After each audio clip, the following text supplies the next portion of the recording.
I support women's wrongs. I support women's wrongs, and cheating is okay when Taylor does it. And I've said that from the beginning. We're talking not just sister songs. We're talking sisters twice removed. We're talking about Cousin cousins, songs. second cousins. There's people out there who don't like this version of Taylor. I'm saying we need to see more of it. I'm saying come back and grind the axe a little bit more. No come more back and daylight. dig the salt in. Ye who is without sin, throw the first stone. Who said that? Exactly. Jesus Christ. Thank you.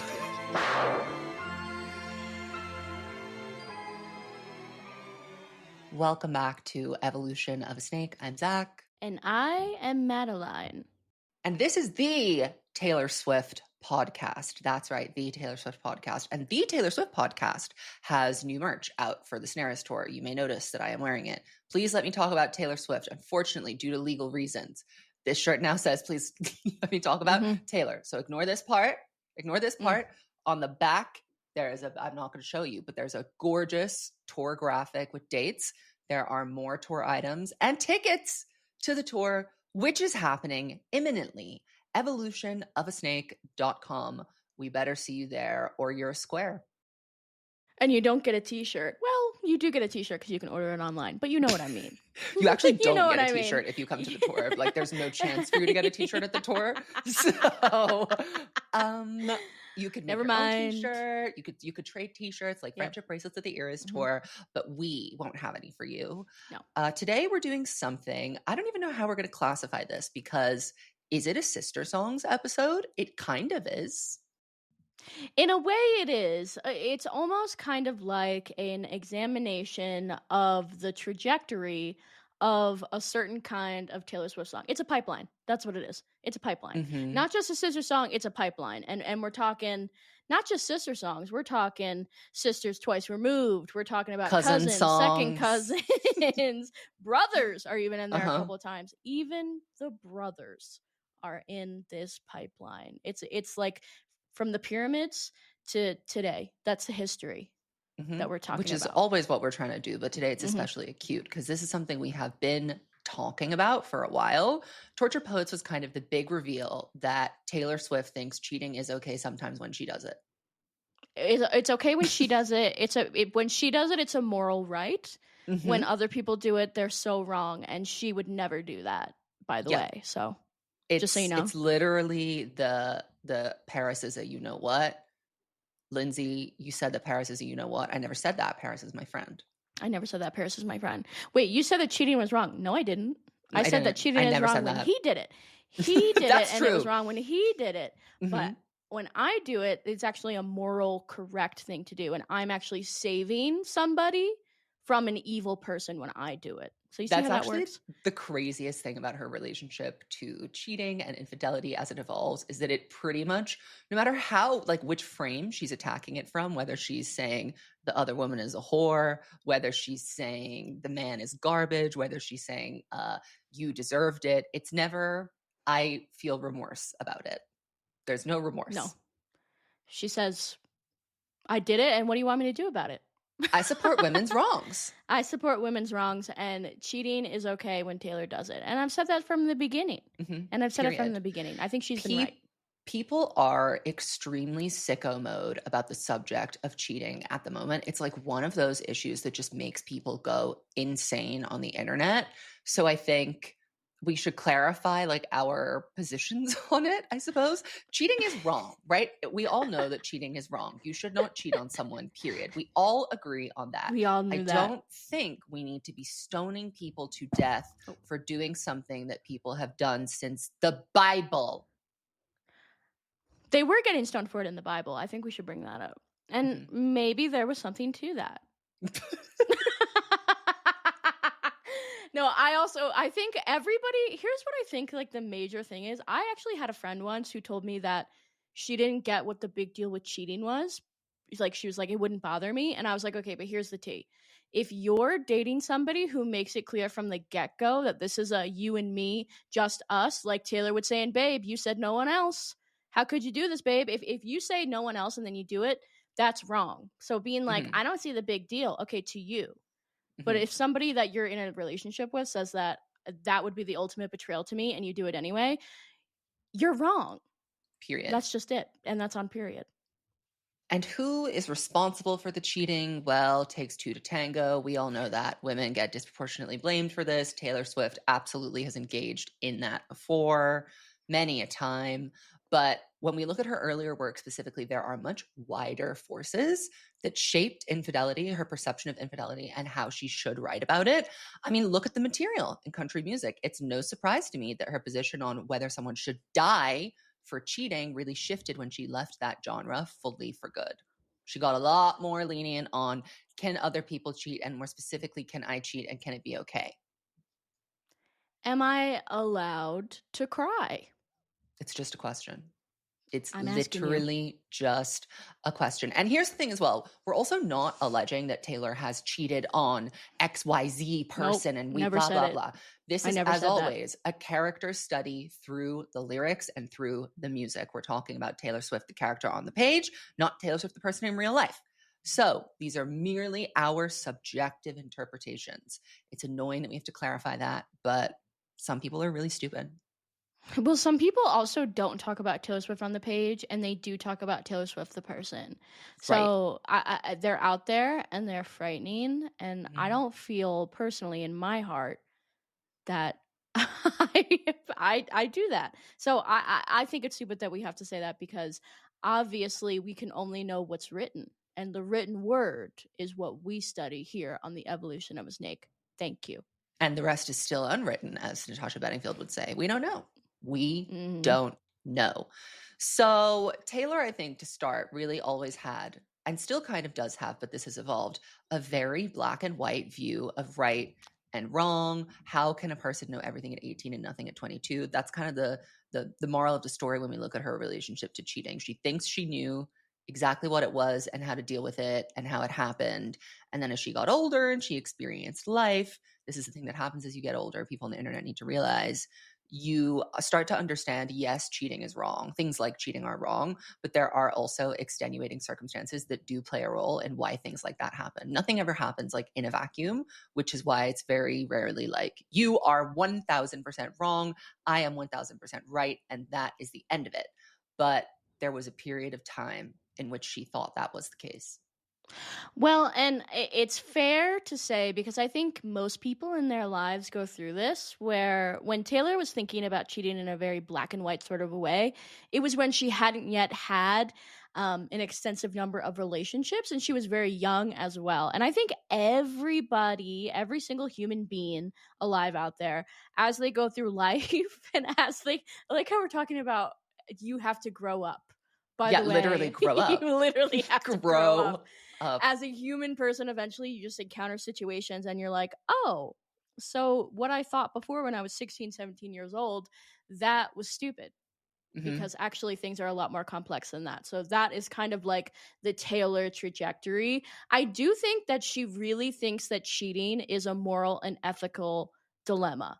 Yeah. And when we'll get into all of that as we She go knows it's era not by right. era. She definitely She knows knows that it. it's not She right. knows it. She knows that. It And plays she on her believes that, mind. and it haunts her and it grips her in the middle of the night. What We if knew he's that. written mine on my upper thigh? What if? I'm just saying. I just wanted to throw that out there. And she It's thought she pretty was going to be crucified. Mhm. Yeah. And well, was Well, she wrong? did Was they she lie? wrong?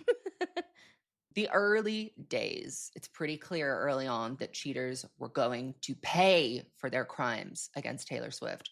And Should Have Said No, for example. This is also what I realized. Should Have Said No is like diet before he cheats.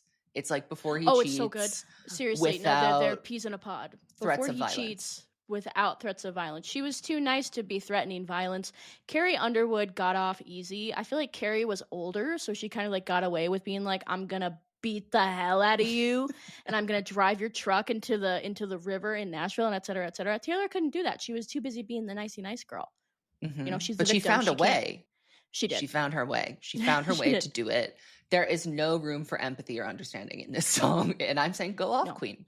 Yesterday, I found out about you. And even now, just looking at you feels wrong.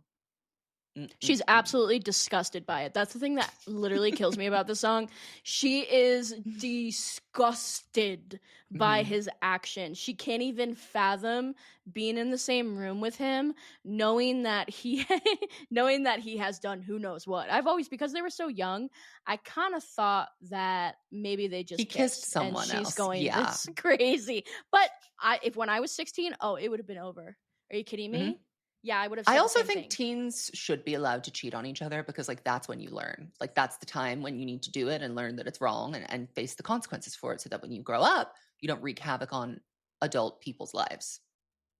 Right. You need to have Taylor Swift write a song about you and write your name a million times in the liner notes and tell everybody Sam cheated on me, and so you wear that cross for the rest of your life so that you learn not to do You that ever will again. never live You will that never do that down. again. You will never do And that again. when he's apologizing to her in the song, saying he would go back and undo it, she delivers her ultimate truth. You can't take it back. You should have said no, and you should have thought twice before you let all of this go. I think that this was kind of like the early Taylor Southern woman country style of, like, quote unquote female empowerment, to like, you can get down on your hands and knees and beg me, but I'm a Southern woman, honey, and I Mhm. don't forgive. I go to church every Sunday, and the And God won't Lord forgive you says, either. thou shalt not commit adultery. So, So what is this? mhm, Pooja, what is this behavior? The mhm. act of writing the song itself is like a public flogging of the man, Sam. She's humiliating him. She's telling everyone that he's begging for her at her feet. And not only is she saying, I'm done, she's saying, I'm putting a billboard of you in the town square so all the other girls know too. Mhm. It's what she deserves. It's what she It's what deserves. she does. She says, I will not disrespect myself and my fellow woman by Mhm. allowing you to come back in. I stand my ground. I insist that I know that what you did was wrong. You cannot gaslight me. You cannot manipulate me. You should have said no, baby, and you might still have me. We also see here at a very young age, she believes that she cannot be manipulated by a man. We love to hear that and we wish that it was true. You say the past is the past, but I've clocked your T. Do you honestly expect me to believe we could ever be the same? We can't because I clocked you. The T has been clocked, and he really tried it. That's the funny part. Mhm. But that wouldn't, continue on as the years would go forward. But she when she was 16, she knew who she was, and she was a Southern She's woman. she's also absolutely menacing him as well. She's like really rubbing salt in the wound here. I can't resist. Before you go, tell me this. Was it worth it? Was she worth this? By this, she means not only breaking up, was it worth me grinding my axe against you in public? You fool. Delicious. This is the kind of Taylor that I personally live for. There's people out there who don't like this version of Taylor. I'm saying we need to see more of it. I'm saying come back and grind the axe a little bit more. No Come more back and dig the daylight. salt in. No, No no more more I can daylight. only see And daylight. the thing is, daylight has been rendered completely false. Exactly. So we always win. We never lose on the evolution of a snake. We also see here, and should have said no, an interesting thread that comes up later in the work. The other woman, this Right. stupid girl, as we go on to describe her in Girl at Home. Both the cheater and the other woman are equally villainized at different points in Taylor's discography. And sometimes the woman gets even more heat than the man. Yes, not in this particular case. Everybody knows what we're talking about. Not in this particular case, but I do think that not only could she not resist rubbing salt in the wound to him, but she also can't resist throwing a little shade at her, being like, was her really worth this? Because obviously she would never be as That good as hussy. Taylor. That hussy, that low down, no good whore down the street that doesn't go to church on Sunday like me. Um, Period. did you bring up another song I from did. debut that you wanted to Here's here's discuss? here's how I did the thread. So I think that should have said no. The cheating that occurs and should have said no, and the one that she expresses, even though it is in teenagehood, and even though it happens when she's very young and in high school, it's obviously not that serious. At the same time, it's really formative, and I think that first betrayal is a cross that she carries for a long time. I'm not saying that she's thinking about this exact situation, in 1989 forward, but I am saying that like for Fearless, for Speak Now, it was kind of there in the back of her mind, this idea of the other woman and being cheated on. It's a scar that she's had for a very long time. And then of course after Red, there is somebody else who you know, gets to give her that cross to carry, but we'll get into that when we get into that. But I did bring up A Perfectly Good Heart. It just kills me. It kills me. Yes, I did. I brought up A Wow, would Perfectly you Good want Heart. to write? Listen, she says, why would you want to make the very first scar? I'm asking you, what That's was a the good very first question. scar? The first cut is the deepest, and the first scar is the most memorable. I would never in a million years think that there's anything to mine out of A Perfectly Good Heart, but just because I was doing this, I read the We're lyrics today, here. and I was like, you know, there's a little bit to that. It was the very first scar, and I think it really, at least for a few years, it had an effect on the way that she moved in relationships and the way that she wrote about cheating going forward for at least a few years. I actually, and this is the gag, I actually skipped Fearless when it came to cheating. So I'm curious to hear what your interpretations of cheating were here. The only thing that I kind of picked up specifically about cheating was the other side of the door. Oh, Was she interesting. worth Okay. this mess? I broke Oh, down say that. crying. I Was didn't she even clock worth that. this mess? You got me. Okay, so that T. And I think back in the day, we probably, as like fans, were like, "Oh my God, it's about Sam again because she's saying, was she worth this?" Those were early Easter egg days. You see how that Mm-hmm. works? You See see how how that that works. works? But here's Period. what I said. So I brought up White Horse because it's not. She never says anything specific about cheating. I've actually never really read White Horse as being about a real person. I've actually Mm-hmm. always kind of thought of it as just like a deliberately made counterpart to Love Story to kind of like bring the whole album up to a place of like growing up as opposed to being fairy tale-ish. Like she wrote it specifically to be like, I'm not a princess, this ain't a fairy tale, I'm growing up and I realize that. But there are some interesting lines on it, notably about refusing to forgive even if he begs. This is something that she holds on to again and again. Beg all you want, boy. This is Nothing's the ever gonna last come from it. time. She's Southern. She's Southern. What do you want me to tell you? This is Southern Taylor. She's a She's got a fake God-fearing woman. accent. She's a God-fearing woman. And she said, baby. I keep my Hell Tupperware. no. I keep my Tupperware organized in my cabinet and I go to church on Sunday. So hell no. And neither of those things were true, just FYI. But I also brought up You Belong With Me, which I think is kind of like the first brick. She's actively trying to steal someone else's boyfriend. Let's open the case. Let's open Yeah. the And case. also deriding the other woman. She wears short Yes. skirts. I wear t-shirts. And I know that we've banged our drum in the past about that's actually, it's not a misogynistic song. And anyone who says that it is an idiot. But there is a little something there when you put it into context with everything else that was going on. Taylor believes herself to be better than the girl who wears short skirts, but she also is really jealous of her and kind of wants to be her. And that dynamic comes through very clearly when we get to Better Than Revenge. She was in her internalized misogyny bag. And I'm saying, Mhm. who among us has not fallen victim? Who among us? It was the Who? time. Ye who is without sin, throw the first stone. Who said No, that? exactly. Jesus Christ. Thank you. About Taylor Swift. Yeah, exactly. Exactly, period. So speaking of the other woman, I Hate You, Other Girl. Enter Better Than Revenge. This song, I mean, it's insane. It reminds me of Jolene in the way that it completely decenters the man. Like this song is not about the man who is being stolen. It is about the woman who is doing the stealing.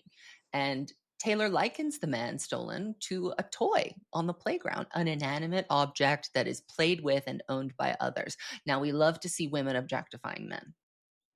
We do like it. There's other people out there who really don't like it. I've Mhm. seen them on the message boards, but that's none of my business. They're not I our don't care. business. We don't want to hear from you.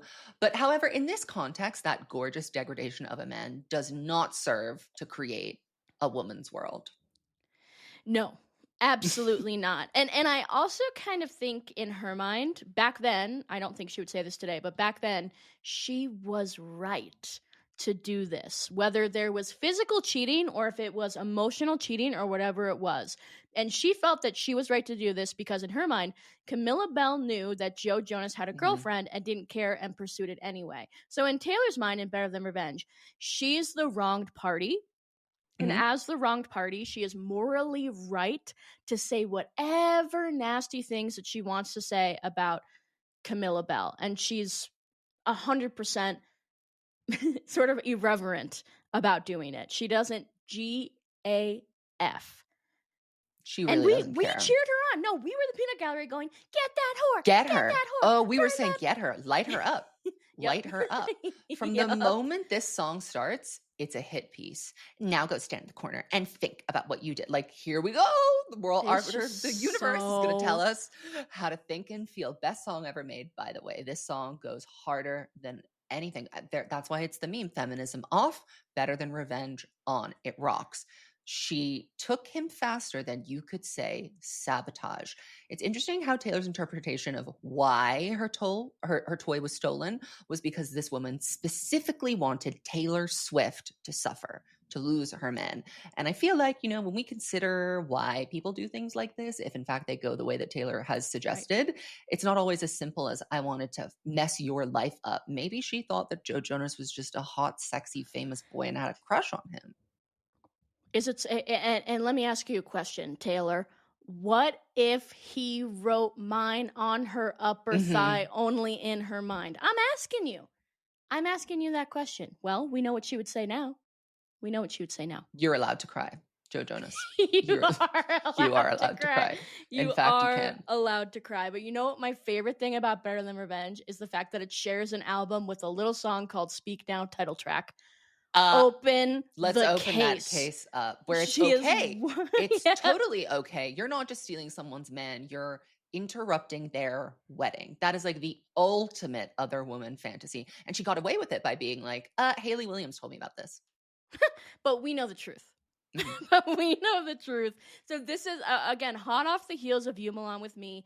She is fantasizing about being the other woman and stealing another girl's literal fiance. She's dunking on the other girl. She's stupid. She's mean. She's evil, just like in You Belong With Snotty Me. little family. Yes. And I remember back in the day on Tumblr, this being a major conversation with pre-2010s feminists who were engaging with Taylor's work.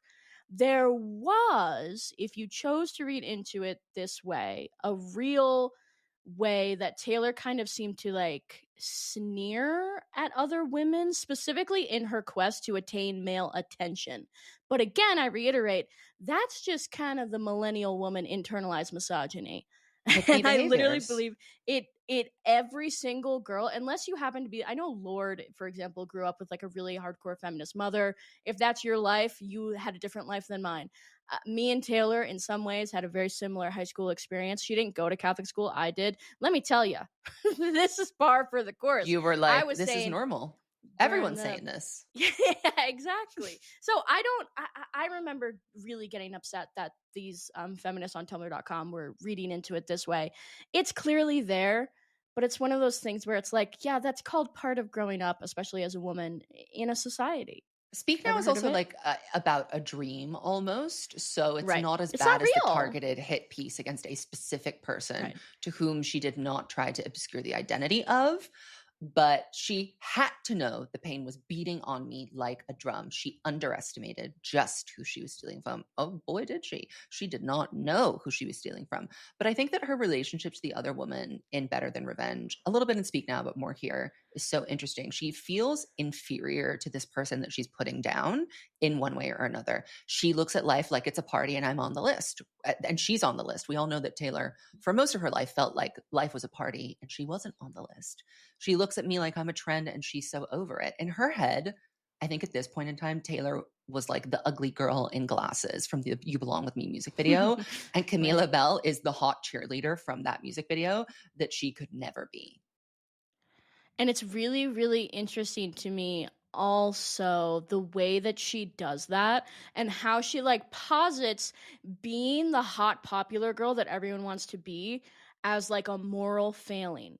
Mhm. what you were doing just by existing and wearing a short skirt and being popular and being able to get boys to like you in a way that for whatever reason Taylor felt that she couldn't, that means that you are bad. And because Taylor can't do that, I'm good. You see how I'm good because I would Yeah. never do that and I would never wear the short skirt and I would never steal somebody's boy and blah blah blah blah blah. Meanwhile, don't say yes, run away now. It's literally the most psychotic, delusional thing in the history of all Taylor Swift discographies. And I clap and I cheer. This is The reality. This is duality of a well, woman. I think there's something so true about like the experience of girlhood in this delusional part, especially because it's on Speak Now. It's like exactly. Exactly. Thank I you, love it. queen. Thank you, Queen, And for being also, honest. she goes on to do some sort of like weird class inferiority. At this point, Taylor is like the honky tonk underdog in her imagination. That's still the story that she's telling herself. To be fair, she didn't even finish high school in the traditional sense. Camila Vale represents a life that Taylor couldn't have. Sophistication isn't what you wear or who you know, or pushing people down to get you where you want to go, except it kind of is. Life kind of is. Sophistication is kind of about, what you wear and who you know. And that is why you're incensed by this behavior from her. She's triggering something in you that goes beyond wanting your man. They didn't teach you that in prep school, so it's up to me, but no amount of vintage dresses gives you dignity. It's absolutely hysterical that she spent the next 2 to 3 years of her life dressed as a 50s housewife. I think also there's something about her trying to appeal to the country music audience by deriding like intellectualism in some way and also deriding having money, having old family Liberalism. money, Yeah. liberalism, like it's all like it's very subliminal, but it is there and you do pick up on it. It's strange. It's like going back into the country era Taylor. There's so many things. I don't even think she was doing it deliberately. It's just when you're Mm-mm. listening to No. so much country music, you're like, oh, we hate the rich, but we don't want to, you know what I mean? Like, it's like all this other stuff. We love religion, we like church, but also women are whores, also, et cetera, et cetera. It's all, she didn't even know that she was doing it because it was just like so ingrained in her at that point. She hadn't unlearned yet. It's a long process, ladies and And gentlemen. we haven't even gotten to the slut shaming part. She's better No. known for the things that she does on the mattress. I mean, foul, foul behavior. And And the yet it's pen the was greatest sharp. lyric ever made. And Yeah. the pen was sharp. And the No, replacement doesn't hold a candle to it. it's really it's really a great lyric. That's the scariest part about it. Like she was not playing around. She's better known for the things that she does on the mattress. Even just like the melodic cadence of it is like what I mean, she was studying Paramore. Like the Oh, Bible, she was she was studying it. studying. And she said, I'm better than you because I don't. Well, okay then. I'm better than you. I've never been on the mattress, so write that down. And I was writing it down. I was saying Taylor is a virgin going into school. Taylor is a virgin, everybody. Do you know how demented that is? It's Yeah. not right. Well, that was a conversation we had ad nauseum all the time. And many people, the people who didn't care and had no like moral investment in whether she was or was not, they were saying, girls, did you listen to Sparks Fly? Do you remember when that was written? Hello? Because it was written during debut, so Write that down. write that down. It's crazy to me that was written back then, given the caliber of everything else that was created back then. But a diva slips out. A diva slips out. I want to take a moment to talk about the country music of it all. So, Madeline, you touched on this. I think that her industry and her musical influences definitely played a role in shaping her worldview on cheating and what women versus men who cheat are like and what they deserve as a punishment. Men, as usual, are allowed to display more of a range of emotion when it comes to singing about cheating, especially in country music, because this is a topic that they love to sing about.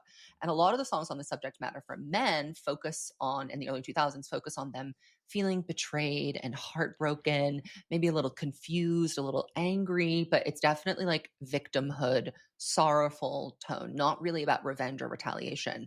Women's country songs at this period of time definitely had a shift towards empowerment, anger, and consequences in the early aughts. It was like, in order to be a high value woman, you got to stamp down the low value woman. You got to just let everyone know that you're better than her, because if you don't, if you take it lying down, then, well, that's wrong too. Even though you got cheated on, you're still wrong. Right. That was a very big thing. Diminishing other women is like the bedrock of so much like Y2K and early aughts, pre 2010s pop music. Every other woman except for me, the beautiful, gorgeous queen who never does anything wrong, every other woman is slop Mhm. compared to me, and they're all stupid, and at the same time they're all stuck up, and even like think about Skater Boy by Avril Lavigne. And That is we just crazy. had to rock with that. That And Skater we did Boy rock is with it. better than Revenge on steroids. It is. Skater Boy, and it's so good.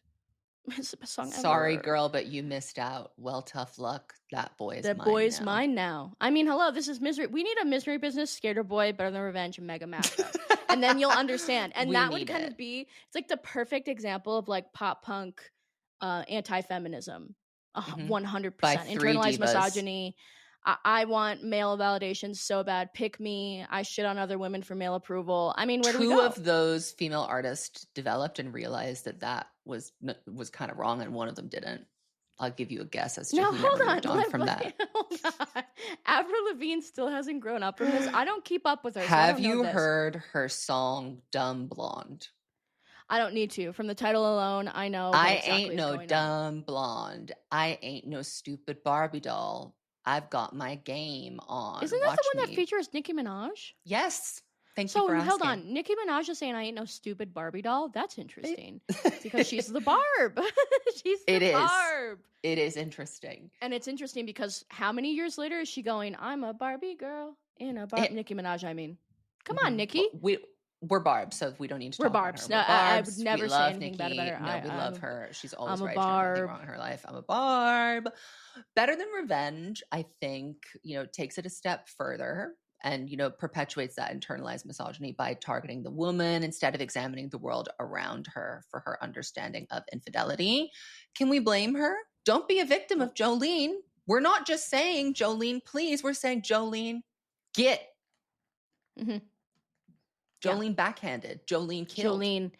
Jolene found dead in a ditch. It's funny because it's like you're supposed to take that Jolene is the diva of all divas. And being the diva of all divas is, again, a moral failing.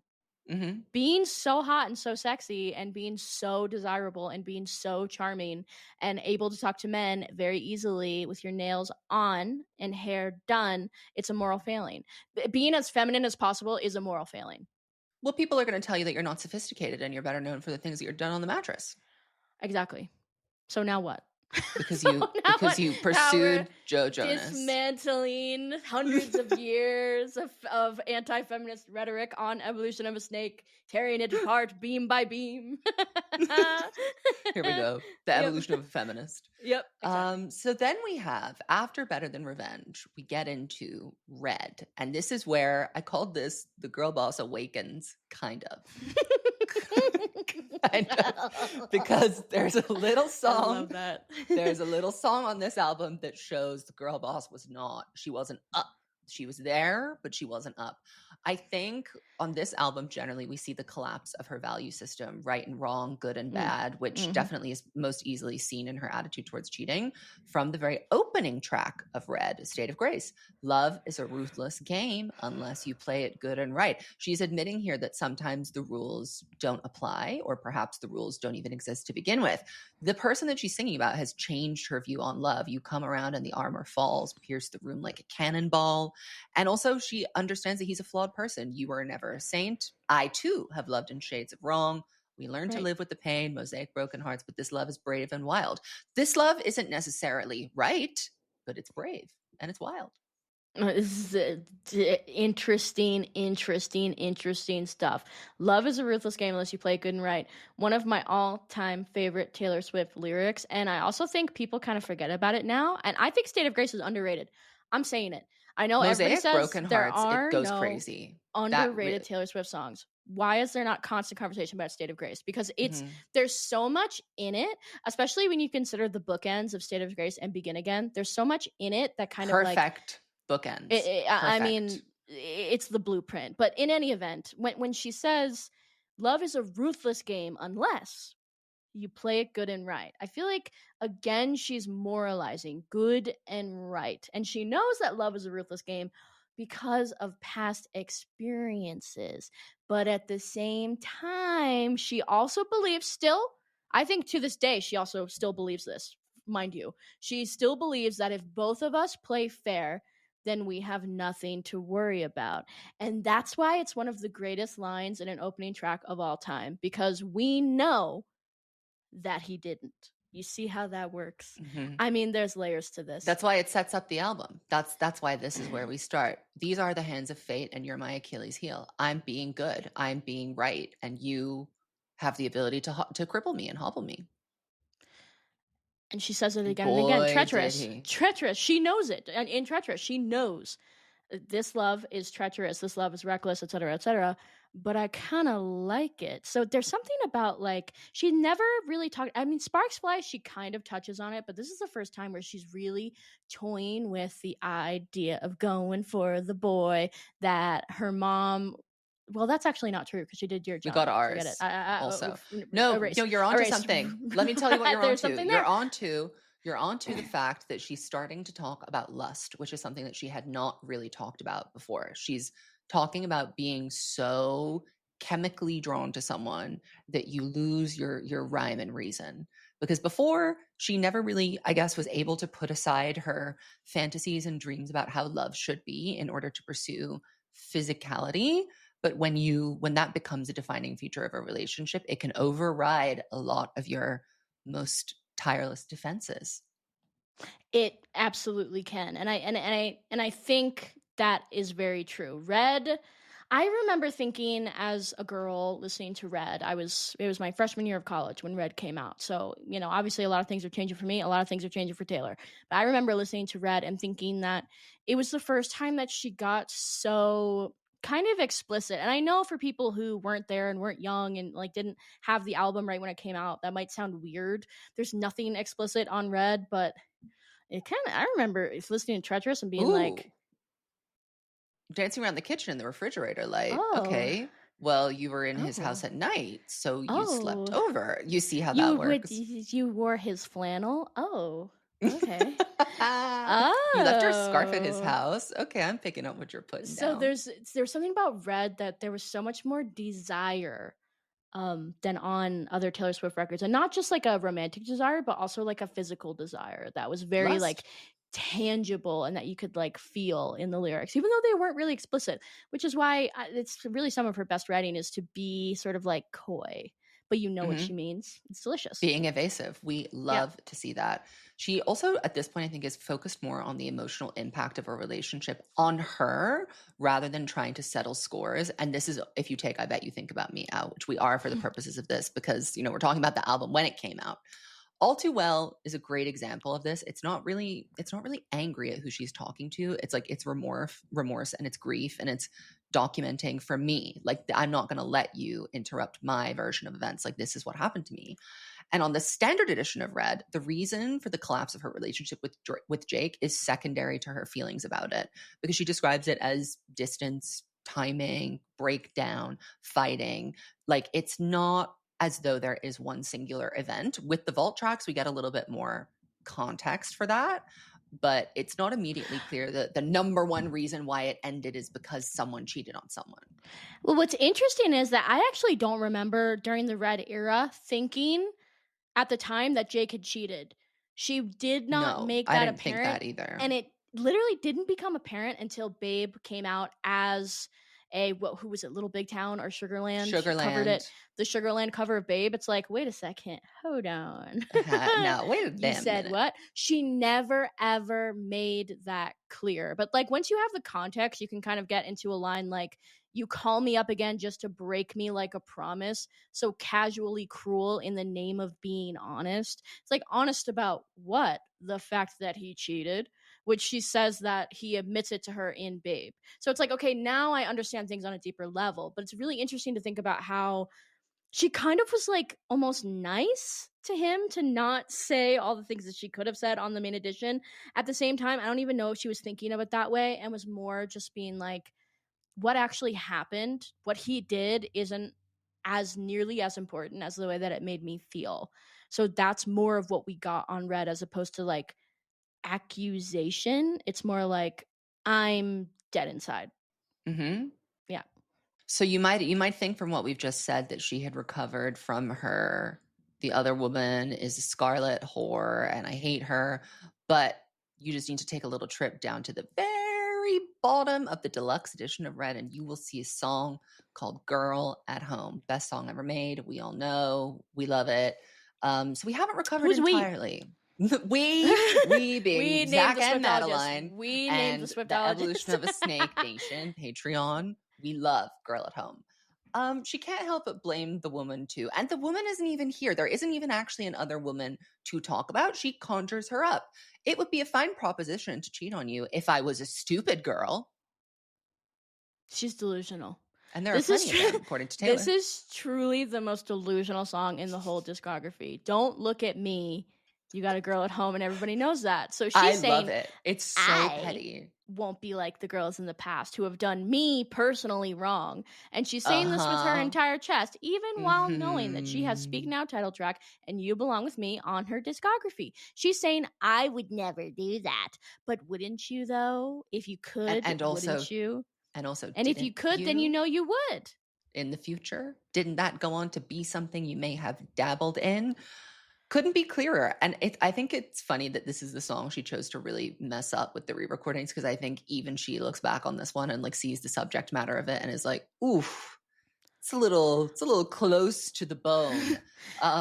She's definitely on the side of the scorned woman here. I just want to make sure you understand, man. You're the kind of man who makes me sad. Damn.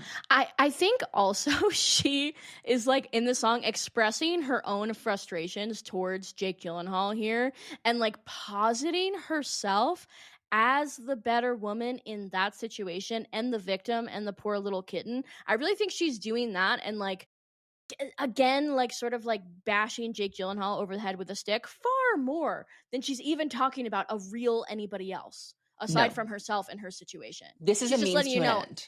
I would never do that. It's a means to an end, and she lets us know in the last line, it would be a fine proposition if I hadn't once been just like her. Like she literally has to deliver it like it's a world stop moment. And to me, it was a world stop moment. My world stopped. But also she is threatening to inform the girl of the guy who's got a girl at home. She's saying, call a cab, lose my number. You're about to lose your girl. I'm about to call her up because I'm an ally and I support women everywhere, except for the stupid girls. Right. I don't support the stupid girls, but I support the noble girls such as me and this woman who's at home. I'm going to call her and I'm going to tell her. And the funniest part is I don't even know her, but I feel a responsibility. To do what's upstanding and right. It's kind of like a code. Girl, did you follow that code? It's kind of like a code, yeah. Did you get the man? Did you get the job? I have no comment. Girl at home. And what happened to that code? In the Getaway car? Where's the code? It's gone. We don't have it anymore. I thought there was a code. Anybody who's saying girl code, girl code in the year of our Lord 2025, you need help. Anytime Taylor says, you know what this is? This is extreme, always posting energy.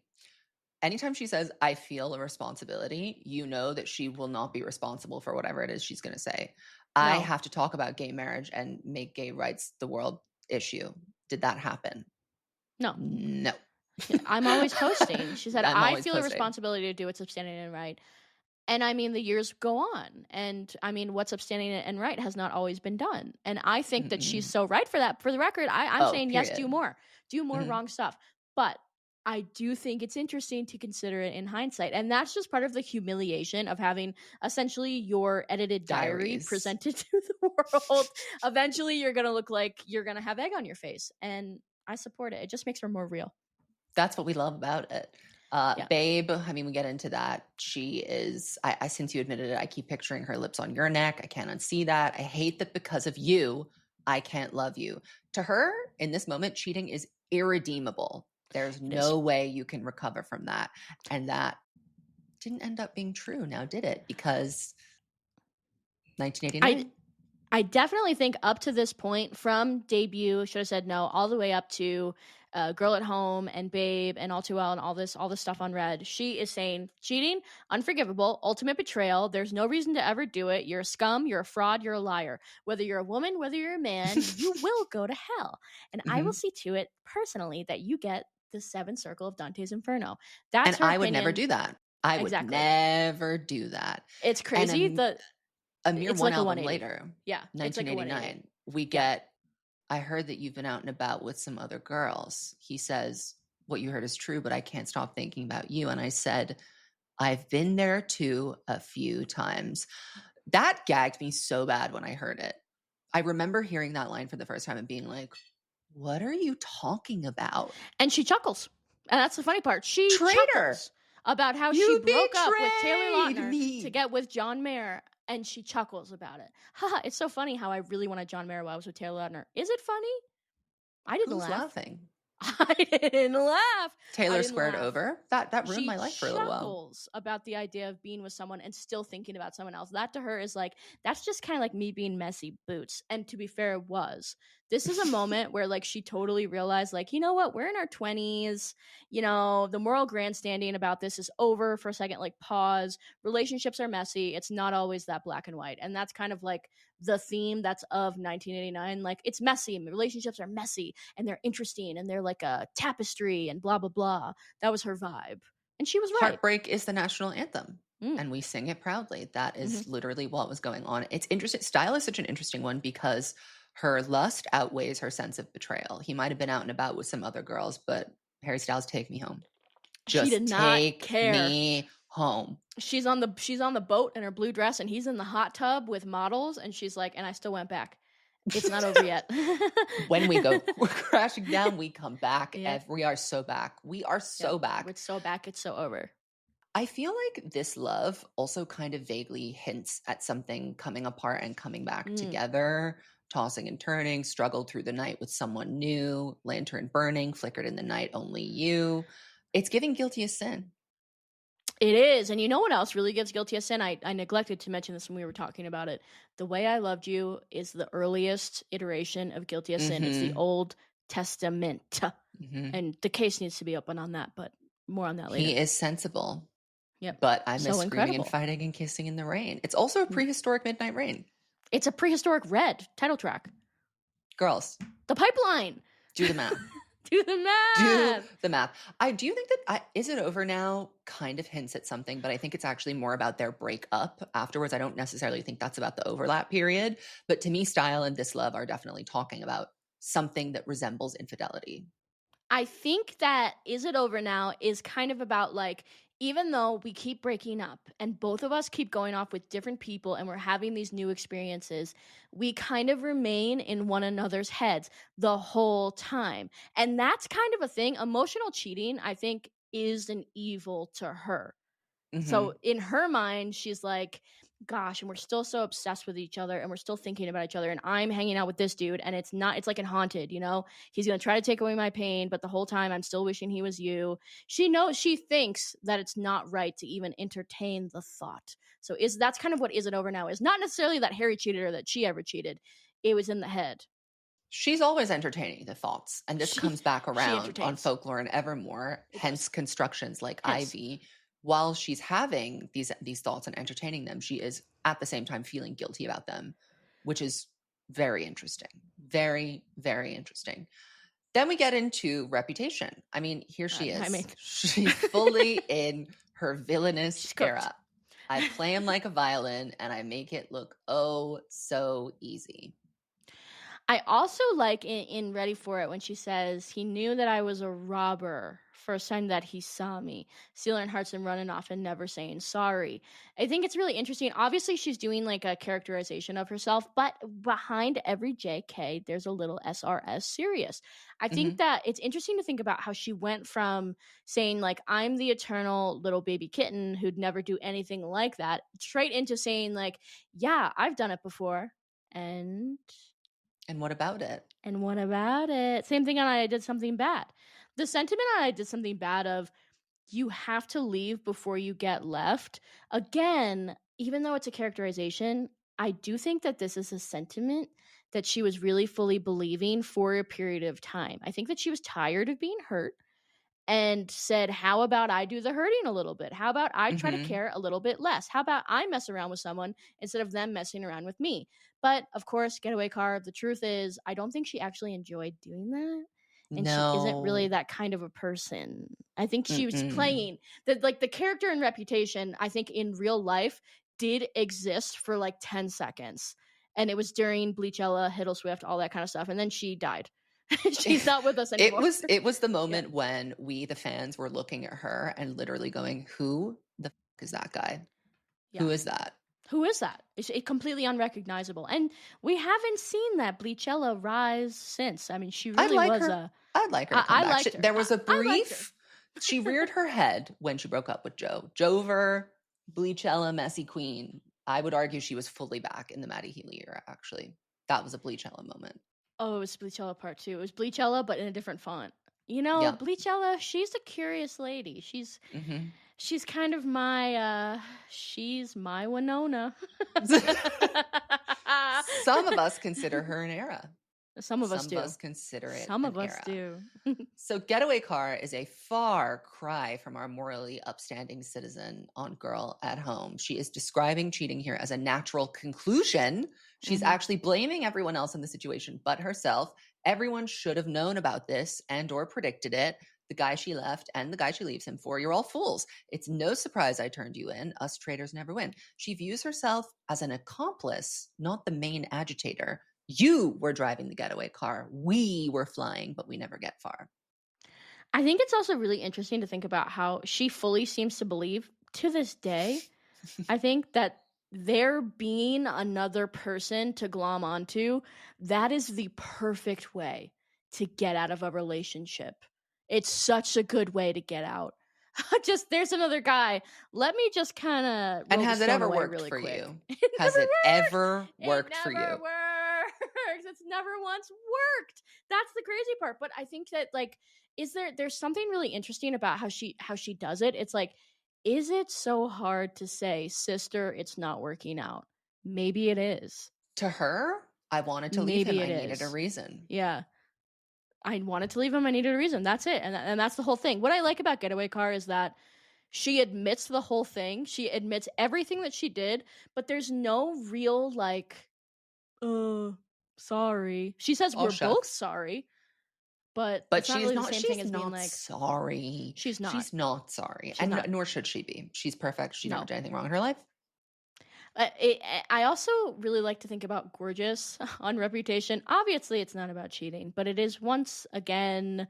The tea is she's been the girl who wants to take someone else's boyfriend. But in Gorgeous, this is, I think, the first time she's fully been a girlfriend and seen another man and thought, now hold on. Now hold on a second. Now, that's my man. Not just thinking about That's a my former man. flame, but like really, really having untoward thoughts about like another man and really considering Having acting on indecent them. thoughts. She Yeah, was having being indecent indecent. thoughts. What if he's written mine on my upper thigh, only in my mind? She's Mhm. been there, done that. It's interesting. Gorgeous is like the first brick. Gorgeous again. There's guilty of sin implications. It's All over the crazy to say it, place. but there is. All over the place. Moving Prehistoric. into Lover. Now, again, she was in Lover Girl era. The most important thing to learn about her relationship to infidelity here is that she's territorial. About this specific relationship, she is overly cautious that someone is going to come and steal him from her. She thinks that everybody Yeah. wants her man. Mm-hmm. It's really, really interesting to me that she was so concerned about, I'm highly suspicious. Everyone who sees you wants you. Who are you Don't talking be. about? Him? Don't be, girl. Who? Don't Her? be, girl. That Kendall, nobody's interested. But what's really interesting on Lover is in Cruel Summer That's the when one. she admits that she tries to do casual and rule free for, I think, perhaps for the first time in her life. She tried to say Mhm. no rules in Breakable Heaven. She's And it's done hell rules on and earth. regulations and strict monogamy over and over. And she alludes to the idea in Cruel Summer that she was trying to keep it casual to her peril. It's like when Rory Gilmore tried to date Logan Huntsberger but kept it casual. You can't do that. The truth is, some girls are not casual girls, Rory Gilmore. Taylor Swift, ever heard of him? She can't do What it like doesn't that. kill me makes me Makes me want you want you more. more. She even thought that her admitting to being in love with him would be the worst thing he's ever heard. Well, I don't want to keep maybe it secrets just to was. keep you. Maybe it was the worst thing he ever heard. I mean, time would tell. But I do think that the Joe and Taylor situation and all of her neuroses and hangups are actually like really complex.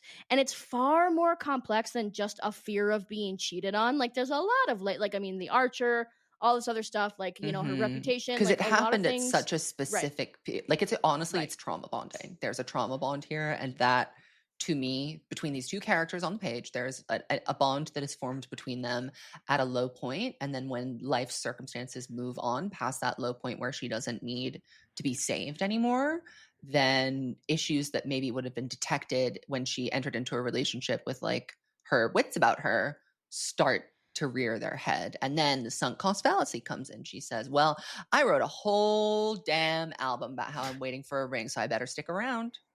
And the other thing is that, like, there's some songs, specifically False God. False God is written in hieroglyphics. I went into it today to be like, oh, there's something there. And I know there's something there, but I can't decode it. I We can't might figure just out get what away it with is. it.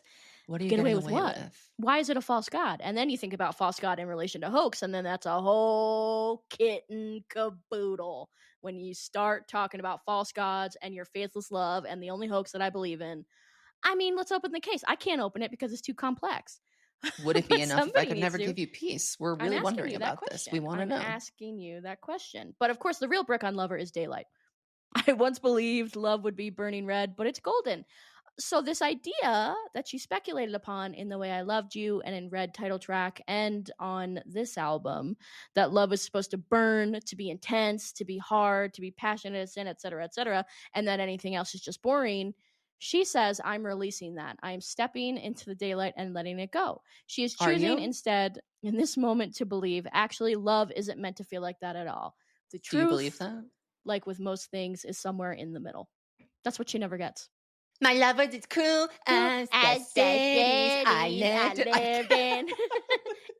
Everyone looked worse in the light. She is a fake ass in that song. I'm sorry. Who is that? Who the I f can is that never guy? look away, and I don't want to think of anything No, else I now hate that it. I've thought of you. I hate it. I hate But it. meanwhile, he's written mine on my upper thigh in the back of my mind.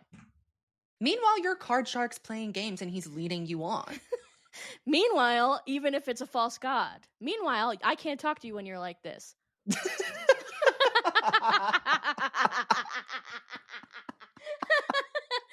dismantling Lover brick by brick.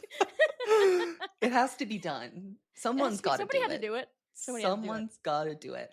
So let's move on into Folklore then. So Folklore, this is cheating. Taylor is cheating on her boyfriend in 4K resolution. Yep.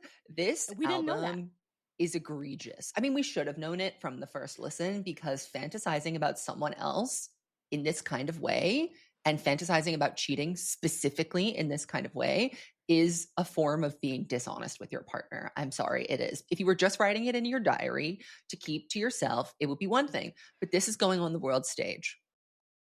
It's really embarrassing. And it's like, if I was Joe, I think I would have every right to be mad about this. Like, were you stupid? Like, were you silent or were you silenced? Like, which is it? Because, like, did you really not know the cardigan was about Maddie Healy? I didn't.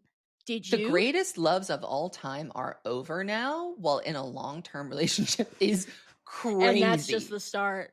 And that's why are you even thinking that? Why is it coming to your mind? I persist and resist the temptation to ask you, if one thing had been different, would everything be different? But how long would we be resisting this temptation? Because he sent me Downtown Lights. And also, can I ask you a question? You didn't resist.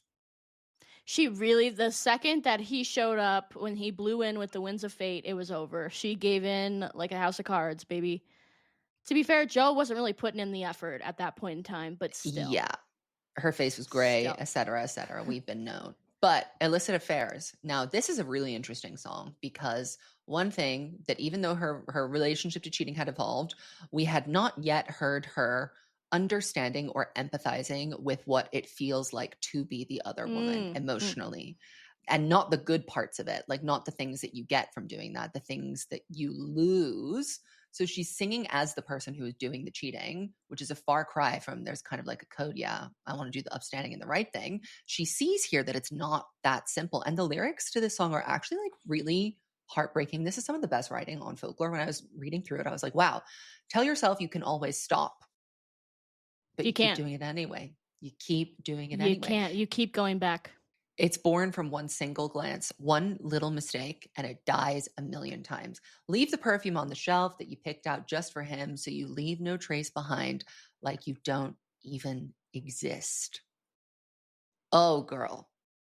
It goes to deep places. And probably my favorite line in the whole of Illicit Affairs is when she says, "What started in beautiful rooms ends with meetings in parking lots." So I love that line. And I also love the outro because I think it kind of sets it up to be like, okay, yes, you can do these affairs, but the T is they are destructive. They're always going to be destructive, and these things will never, ever end well. She knows this. Everybody knows this. I don't think it's just her that can fall prey to the siren's call of the downtown light.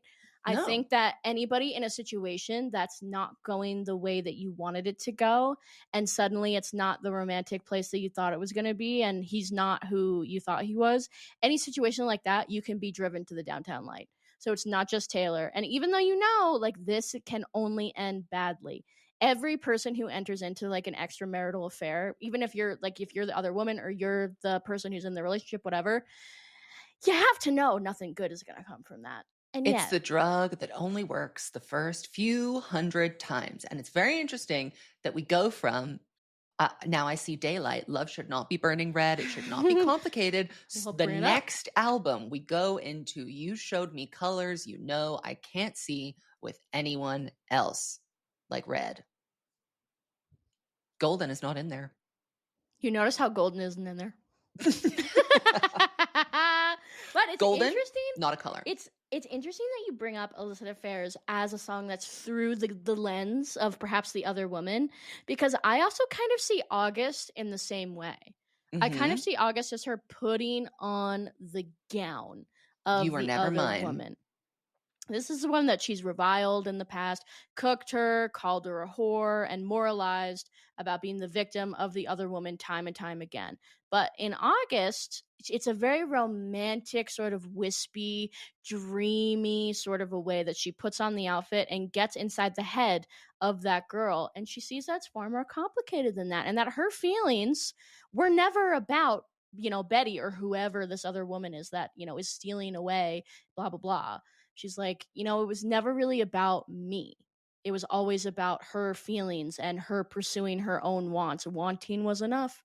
For me, it was enough. So it's actually like August gets more and more interesting to me as the years progress. I used to think it was overrated. I changed my tune on that. I think it's rated. I think it's rated. To live for the hope of it all. Many such cases, by the way. Then we get into Evermore, and more delusions abound. I mean, Cowboy Like Me. It's the cheating police. Yep. Ivy is really the brick. Again, on Ivy, she's putting on the gown of the woman who cheats, but she is kind of moralizing about it being the right thing to do, and she alludes to this other man who she's betrothed to being evil in some way and needing violent to escape him. Yeah, it's a very dramatic tale. Yeah. I love Ivy. It really puts me in the mood to burn the house down. It does. I'm like, wait a second, we gotta relate the Kindling boys, and we should. But Ivy is really interesting because it's like, I don't think it's about a specific person. I think it's about a feeling. It's about that feeling of like, we gotta run, gotta get out of this. I gotta get out of here. I dream of throwing my life to the wolves. Like, what are we gonna do? She's dreaming of it. And a Cowboy Like Me. I never thought I'd meet you here. It could be love. We could be the way forward, and I know I'll pay for it. She definitely will. You will be paying for it. And the skeletons in your closets are plotting hard to fuck us up. They are. And they plotted and they succeeded. But that was all before I locked it down. Girl. I mean, she answers herself with your boots beneath my bed, forever's the sweetest con. You been new. It's so funny. It just cracks me up. You've literally been new. Why do you she is like the queen. She loves to roll the stone away. At Yeah. what cost? And I hope she never stops. No, I love to see what's underneath the stone too. I love it. And here we go. I mean, now we're into Midnight's. This is the cheating record. This is the cheating record. I'm cheating on you. I hate you. You know what's funny about Midnight's to me is that I kind of think that Midnight's has almost as much escapism as Folklore and Evermore. She's kind of like using the writing of the songs and disguising some of them as being about the past so that she could write about reality. I almost think like, if I can say it, maybe Midnight's is kind of like low-key the Third Sister record in a way. Because it's expanding on the themes. In fact, it's getting more real and honest about the themes that are being brought up on Folklore and Evermore. It's less hiding it in metaphor. And a song to me that, like, obviously, you know, we're geniuses. So as soon as we heard Question, we were like, what the is going on? We were like, something is not right. That and Sweet Nothing. And we were like, girls, something's not right. It was still a surprise. We were still surprised, but it screamed of trouble in paradise. The one we really should have been looking at was Snow on the Beach. There was something so strange about Lavender Haze too. I remember thinking Lavender Haze was the strangest song. And the music video too depicts her lover as someone that is not paying attention to her. It's not a love song. Yeah, Midnight's is hieroglyphics, but they've been decoded. They've been decoded. We know. We have the Rosetta Stone. To me, Snow on the Beach, my smile is like I want a contest, and to hide that would be so dishonest. It's fine to fake it till you make it, till you do, till it's true. And in the bridge, I can't speak. I'm afraid to jinx it. I don't even dare to wish it. Can this be a real thing? Can it? What? You wouldn't be saying that to your man of 6 years. Do you think that in the writing sessions, she was saying, Lana, what is it like to cheat? And Lana said, well, sometimes let me tell you about a little time before you go. Down at the bar in Smokey's Bar down in, it starts with a leather Texas. jacket. He was looking so fine on the top of his motorcycle, and I gave in. What can I say? And Taylor was like, wow. Taylor was like, wow, what was he like? He was a 54-year-old trucker with a beer belly. He had an overbite that turned me on. Taylor was Come like, here, Daddy. Okay, thanks. She's like, I'm not.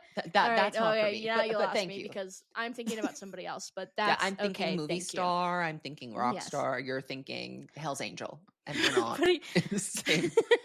But again, Snow on the Beach is one of those songs that just felt weird. Mm-hmm. It's like, there's something so, like, this can't be about Joseph Alwyn. That doesn't make any sense. So then you're like, oh, it's just a made up song. Oh, it's made up. It's made up. No. Well, is anything ever really made up? Behind every JK, there's a little SRS serious. So I guess Midnight Rain, I don't think it's about cheating, but it is about Taylor's capacity to flip and to go rogue. I think I definitely agree with that 100%. It's about, I'm going to wake up one day and decide that this isn't right and I'm going to split. Mm-hmm. And then it's over. That's like the subliminal that's being said there. And she has that impulse in her and it can come out at any time. Watch out. At any given time. The real brick on Midnight's is, of course, Bejeweled. Now, of course, we were all so pilled at the time that we thought this was about Calvin Harris. She pilled us. She was feeding us little morsels. She's a genius. She's really a genius. She was sedating us to believe. Well, the gag's up now with Tortured Poets. She could have kept doing this forever. No, but thank God. Thank God she stopped giving us pills so that we could wake up to the truth. But, Bejeweled is literally about, like, I'm going to pretend like we're not together because I've had enough of you and you're not letting me be bejeweled, quite literally. So when I meet the band, I will, as a matter of fact, say that maybe I don't have a man. Maybe I do. Maybe I don't. I don't know. It doesn't matter because he's not doing right. So she's kind of moralizing a little bit here, like, because you're not behaving the way that I want you to, or you're not treating me the way that I think I deserve to be treated, I'm allowed to go out and meet the band. And I think it's time to teach some lessons. I made you my world. Have you heard that I can reclaim the land? And I'm cheering. Oh, I cheered the whole time. Like, I was cheering when I thought it was about Calvin. I was really cheering when I discovered it's about Joe. I cheered even harder. And Question. I mean, we have to also look at Question. We can't not look at Question because does it ever feel like everything's just second best after that meteor strike? I heard you're still with her. That's nice. I'm sure that's what's suitable and right. But tonight, not last night, not 10 nights ago, not 20 weeks ago, tonight. Can I ask you a question? And she asked it, and he answered. And and as we all know, sometimes the question is better than it's the less answer. Yeah, the question sometimes. There's actually so much to do on Midnights about cheating. It's Great crazy. War is It's in hieroglyphics. crazy. The It's in Great War hieroglyphics. is nuts. My knuckles were bruised like violets, sucker punching walls, cursed you as I sleep talked, spineless in my tomb of silence, tore your banners down, took the battle underground. Maybe it was ego swinging. Maybe it was her. And I'm sorry. This gave me the same feeling when I heard it the first time that Style gave me when it was been there too a few times. What? Her? Who? Who's she? Who? But now I think that my tin hat theory is that the Great War is about emotional cheating that she picked up on and got his for. She read a text message. And that's what this is about. He said, she saw a text. Yep. He said, well, it's not like we had sex or anything. Well, maybe not. And he said, well, you're pushing me away and you're not letting me in. She wrote mine on his upper thigh only in his mind. And she knew that. You see how that works? You said I have to trust more freely, but Diesel is desire, and you were playing with fire. Somewhere in the haze, I got a sense I'd been betrayed. So she just, for whatever reason, felt like he was cheating. Again, I think that he probably was texting a girl. I mean, is it the worst crime ever? But we know what Olivia Rodrigo thinks about it. You're still a traitor. You're still a traitor. You betrayed me. That's not Taylor here. I think here Taylor has been convinced by someone that it was partially her fault that someone was texting someone, that she, drew the curtains closed. She drank her poison all alone. You isolated yourself. You need to trust me more. And then she said, we will never go back. Okay, if you say so.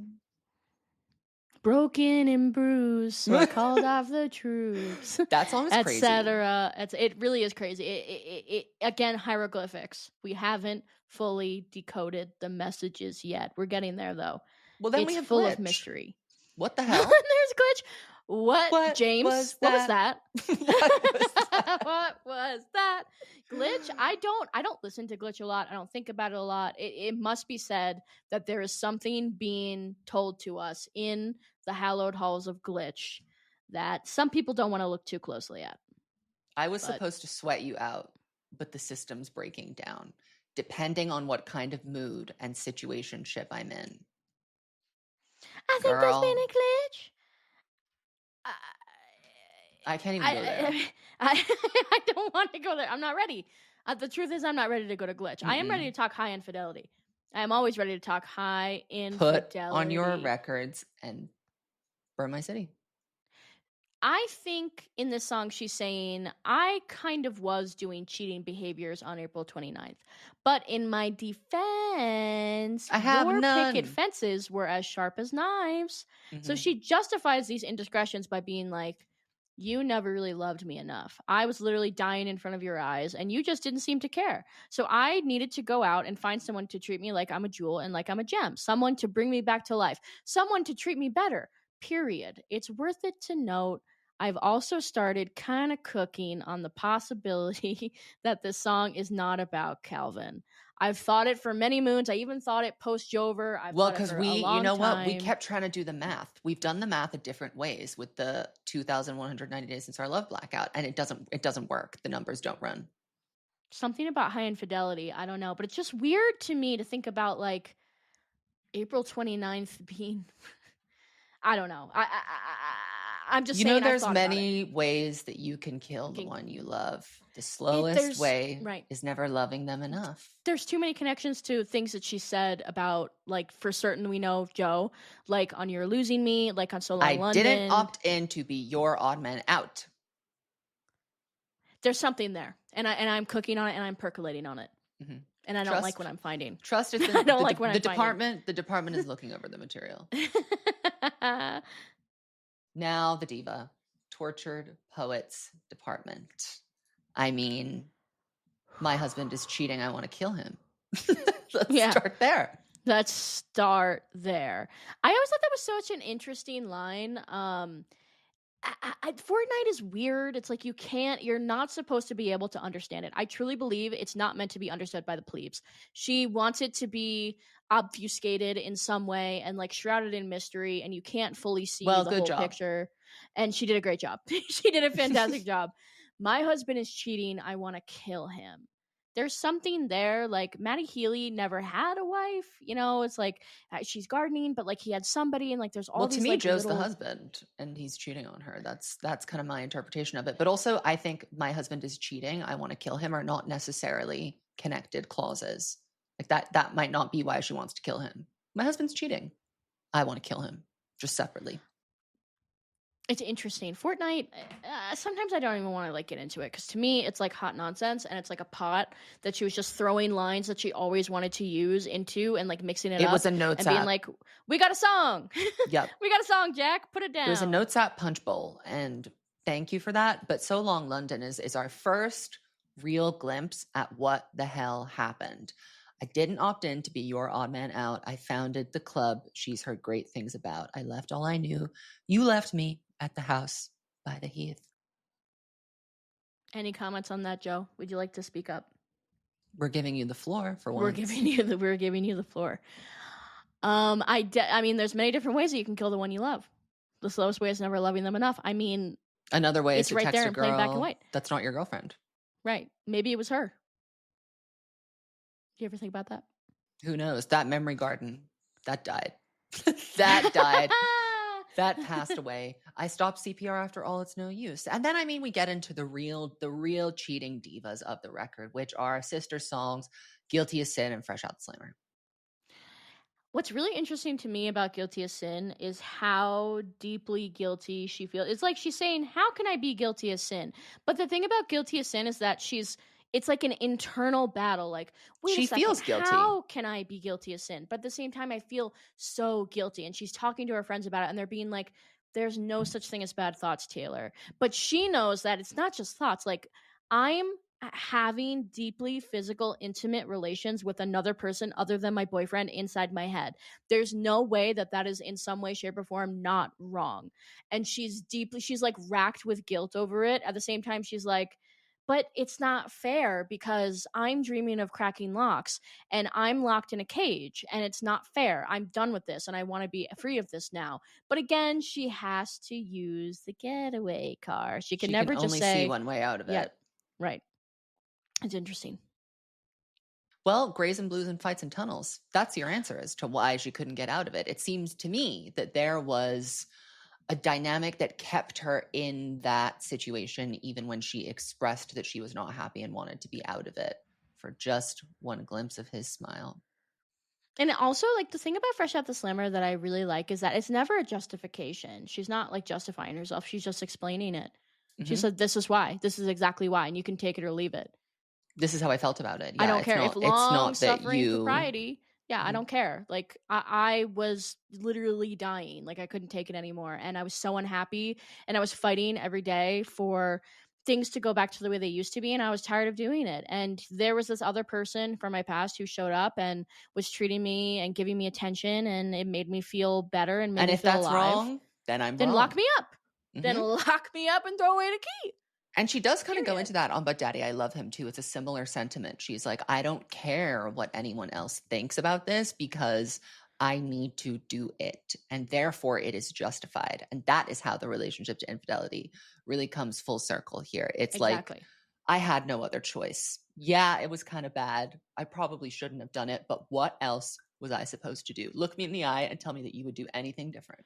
Exactly. Ye who is without sin, throw the first stone. And you'll notice that nobody can pick up the stone. We saw it in the Passion of the Christ. Mm-mm. They all had to drop their rocks. They all had to drop their rocks. Fresh out the slammer, I knew who my first call would be to. She knew the whole time. I did my time. She said, I earned this, actually. I deserve this. I did my time. I tried that hard. I was white knuckle dying grip. I was there. You cannot tell me that I didn't do everything I possibly could to solve this scenario. And it was so complicated, I couldn't even solve my way out of it. So I had to blow it up. Right. Sometimes that's the only way. And there's occasions where I think there really is only one way to get out of a situation, and that is TNT. It's like, oh Mhm. my God, just blow it up, because it's such a mess and it's making us both so unhappy.